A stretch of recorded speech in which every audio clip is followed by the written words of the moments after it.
We live in a culture obsessed with comfort. Sofas, Netflix, fast food, staying safe in jobs we hate, jobs that are killing us, avoiding tough conversations. It all feels good in the moment. But here's the problem: comfort isn't free. Comfort costs you your growth, your health, and your future. And the longer you stay comfortable, the weaker you get. Welcome back to the Marcus Allgood Show. I appreciate everybody listening, watching, and sharing the show. And today we're going to talk about why comfort is slowly killing you. And being at that job you hate is definitely killing you. I've had a couple of people tell me some stories about how they were getting hives, how they were going to the doctor because of the job that they're at, and they finally quit and it all went away. So, I mean, essentially, like the job is slowly killing you depending on what job you have. But one thing you want to do is figure out how to break out of that comfort zone, and we're going to talk about it. So today, comfort promises relief, a quick escape from the stress or effort. And I have the problem too. Like even when I have to have that hard conversation, I put it off, put it off, put it off, and then when I actually do have that hard conversation, it goes so much easier, and a big weight is lifted off. Like, why did you wait so long? Why didn't you just have the conversation? Comfort tricks your brain into thinking you're safe because you're not being challenged, and that's a dangerous, dangerous spot to be. But safety is an illusion. Comfort zones shrink your capacity for life. It's actually sending you back in time, pretty much. Like it's keeping you, if you're still, if you got your job in 1980, you're still at that job, you haven't progressed, you haven't done anything, you're still stuck in 1980. You haven't grown, you haven't checked anything else out new. Like you are still stuck in 1980. And we need to bring you back up to 2025, even get you into 2026 and just get you propelled into the next level. Of course, if you were working in 1980, you probably not even listening to this one. An example: the snooze button feels safe. The snooze button is your enemy, but it costs you discipline. Fast food feels good, but it steals your health. Like, let's go back to the snooze button. The snooze button, I pretty much don't wake up with an alarm anymore. I set one the other day for 3:30 in the morning, and I still woke up before it. But the snooze button is like ruining your day. Like you used to hit snooze one or two times. Like you already don't want to go to sleep. Like you're trying to go to sleep. And I know that you feel like you get that really good sleep right before or right after or right before the snooze button goes off. But it's really not good sleep. Like you're already waking up angry because the alarm went off the first time you're angry. Then you're angry the second time. Then you're angry, even more angry the third time. Like, why would you keep doing that to yourself over and over and over? It's just setting you up for a bad day and just setting you up for failure throughout the day because of the fact that you're not waking up in a good mood. Like, once that alarm goes, if you have to use an alarm, you should be excited to wake up. Like, that alarm goes off and you're like, heck yes, today is the day. I am going to put it all out there. And then the next day, you're going to do the same thing. You're going to wake up. Man, I can't believe God let me wake up again today. Let's get this ball rolling. Let's make something happen. Let's make some changes. Let's get out there and make this day even better than it was yesterday. Even if it's just by a little bit, it's going to be okay. So a truth bomb. Comfort feels like a pillow, but really it's a cage. It's just got you locked in there. It sucked you in, and you just feel like there's no way out. But there is a way out, and the way out is just find out what's going to excite you and go out there and do something different. Drive a different way to work. Get crazy. Ooh, never thought about that one. All right, the cost of living for comfort. Physically, you can get weaker. Your muscles are going to atrophy. Less resilient. You're more prone to disease. Like the longer you sit there on the couch eating bonbons and chips, the more physically weaker you're getting, and you definitely get more disease prone. Just your body is not happy at all. Your body needs sunlight, movement, and healthy food. That's just one thing that you just got to get it out there. But if you're physically comfortable sitting on the couch, snoozing away all day, watching TV, you're missing out on the better things of life. Mentally, your tolerance for stress and challenges get lower. The smallest problems feel overwhelming, and that's just part of being able to deal with stress. Like if your anxiety is going through the roof on super small things, imagine what's gonna happen if something big's happening to you, the anxiety is going to go through the roof. You probably won't sleep. You're going to get sick. You're just probably go to the doctor. Like all these different things are just going to start spiraling out of control. So you got to get out of your comfort zone mentally and get out there and challenge yourself to do small things. Doesn't even have to be great big things. Just get out there and challenge yourself.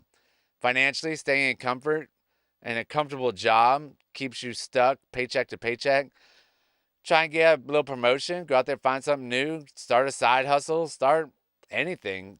Go out there, just try and find something new to do. Even if you can't change your job, go out there and try something. Start super small.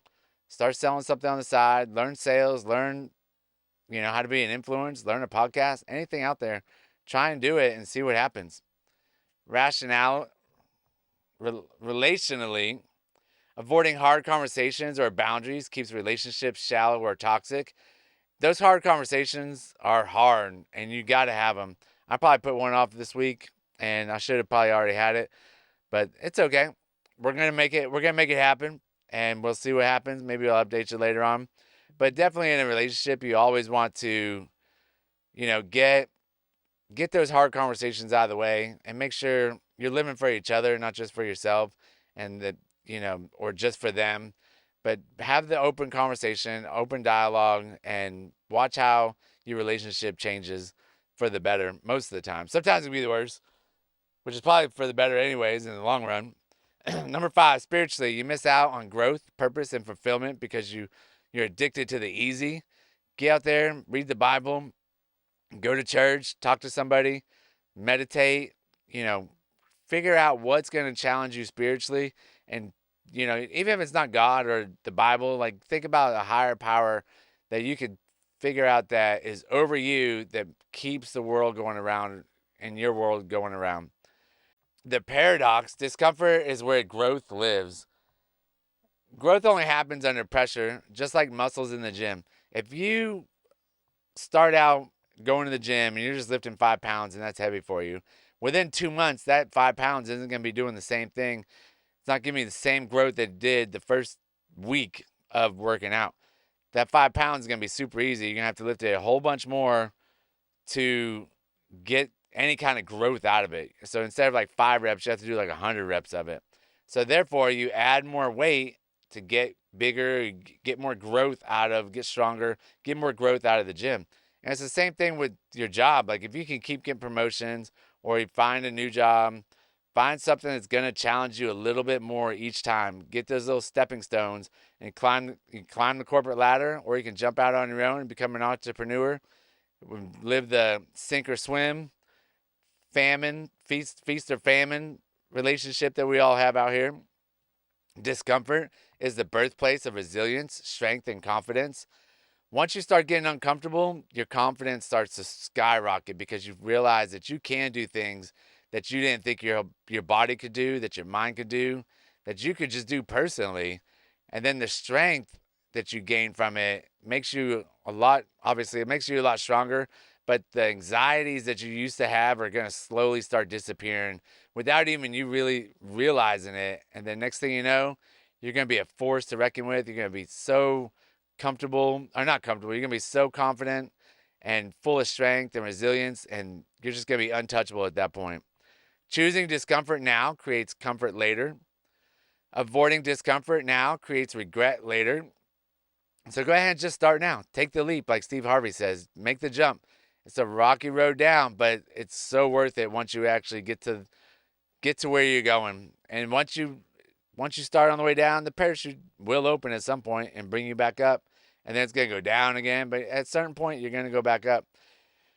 Choosing the comfort, though, is always going to keep you 5 steps behind. It's going to keep you sitting on the couch, eating bonbons, getting fat. Don't be that person. Get out there, make the hustle happen, and become resilient in everything that you do. Working out hurts now, but health and energy later. Like I have so much energy from working out. Saying no feels hard now, but stronger relationships later. Investing or saving is uncomfortable now, but it leads to financial freedom later. So those are just 3 examples of getting out of your comfort zone and trying something new, and shows you that once you start working out, you think you're going to be more tired, but actually you really have a lot more energy. And same with saving. It hurts right now, but the more you save, the more you're going to have in the future. So a line to drop, you either suffer the pain of discipline or the pain of regret. One is heavy now, but you either suffer the pain of discipline or the pain of regret. One is heavy now, but lighter later. The other is light now, but heavier forever. Which one are you going to pick? I like to pick the one where the pain is now, and then I could just live on forever, going about my business. And then how do you break free from the comfort? First, you got to audit your life. Where are you too comfortable? Are you too comfortable in your health? Too comfortable in your work? Too comfortable in your relationships? What about your habits? Your habits are going to decide where you're going. I saw this person walking down the street today, and for some reason, I always think about, why is this person walking down the street? What choices did they make in life to where they're walking down the street right now at this time? I've walked down the street because I didn't change my battery. And back in the day, I've done a whole bunch of different things of bad life choices to the reason why I was walking down the street. So when I see somebody walking down the street, I'm like, did they party too hard? Did they get in trouble? Did they have a fight with their spouse? Like, what's going on with that decision and their life that they're walking down the street? But the reason I bring that up is because of the fact that, get out of your comfort zone so you're not in that comfortable position to where you're making those bad decisions in life. Like, get out there, make it happen. Choose one daily discomfort. Either a cold shower, I've done that. You can do it. It works. Work out, saying no, tackling the hardest task first. That's probably one of the hardest things to do, is tackle that hard thing first. Like, if it's working out, work out first thing in the morning. The rest of the day is easy breezy after that. If it's, starting on a paper, do that first thing in the morning. Anything that you think is the hardest thing that you got to do it first thing in the morning, and your day is set for the rest of the day. Shift your mindset. Discomfort isn't punishment, it's training. A lot of people think it's definitely a punishment, but it's definitely not. Discipline is not a punishment either. Discipline gets you further in life and gets you where you need to be. Gets you the body that you want, gets you the health that you want, gets you the jobs that you want. It gets you a whole bunch of different things where if you just fly by the seat of your pants, you're not getting into all that. Stack small wins. We talk about this all the time. Stacking small wins is a great thing to do. Each act of discomfort builds resilience and rewires your brain to let you know that you are getting more confident, that you are a winner, that you can make the changes needed to get to a better place in your life. Celebrate pressure. See challenges as proof that you're on the growth path. Every challenge I walk into, I'm like, yep, here it goes. How can we solve it? The one thing that you could do is learn to be a problem solver, and it really helps out with life. If you just take the challenge and you're just like, well, I don't know how to fix it, and just move on, and that challenge is still there, like, your brain wants to fix it and close that loop of the challenge. So go out there, be a problem solver, and make things happen. Comfort is killing millions of people slowly. One easy choice at a time. Don't be one of them. For the next 7 days, do something uncomfortable on purpose every day. Prove to yourself that you can handle hard things, because the life you want, the body, the career, the relationships, it's all hiding behind discomfort. So go out there, get uncomfortable, and make your life changes and make this happen. That's the pod. I appreciate everybody listening, and I'll see you on the next one. Thank you.